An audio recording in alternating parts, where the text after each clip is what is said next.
Então, dá início à correção da semana 3 do PET 4. Questão número 1. Responda. O raio atômico é baseado em qual característica do átomo? Justifique sua resposta. De modo geral, como varia o raio atômico na tabela periódica?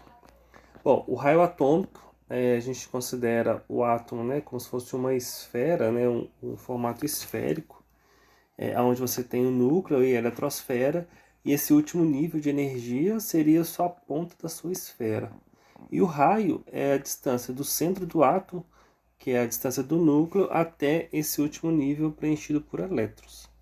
Considerando um modelo esférico para átomo, o raio atômico seria essa distância, do núcleo até o último nível preenchido por elétrons. Então, R aqui representa o raio atômico. E o átomo ele pode ter diferentes raios atômicos, né? O tamanho do raio atômico vai depender da quantidade de níveis de energia que ele tem. Ou seja, vai depender da quantidade de camadas. Então, o raio atômico vai aumentando conforme eu aumento o número de camadas.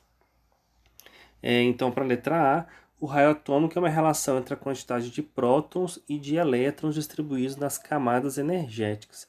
Então, o raio atômico vai ser maior quanto mais elétrons eu tenho para distribuir, e quanto melhor for a relação entre a quantidade de partículas positivas que está no núcleo, a quantidade de prótons e a quantidade de elétrons. Então, de um modo geral, na tabela periódica, o raio atômico aumenta com a quantidade de camadas, quantidade de níveis, né? Quanto mais elétrons, mais níveis eu vou ter. Então, aumenta o número atômico é de cima para baixo. E o raio atômico aumenta quanto menor a relação entre prótons com os elétrons na última camada. Então, ou seja, diminui a relação próton-elétron na camada de valência, eu vou aumentar o raio atômico. Então, o raio atômico aumenta de cima para baixo, pois aumenta a quantidade de níveis de energia, e o raio atômico aumenta da direita para a esquerda na tabela periódica, porque diminui a relação quantidade de prótons com quantidade de elétrons. Lembrando, se eu tenho uma relação muito alta de prótons e elétrons, os prótons vão conseguir atrair muito mais o elétron do último nível, fazendo com que o raio atômico seja menor.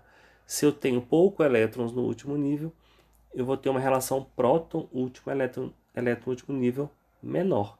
Com isso, a força com que o núcleo vai atrair esse último elétron vai ser menor, o seu raio então vai ser maior. É isso.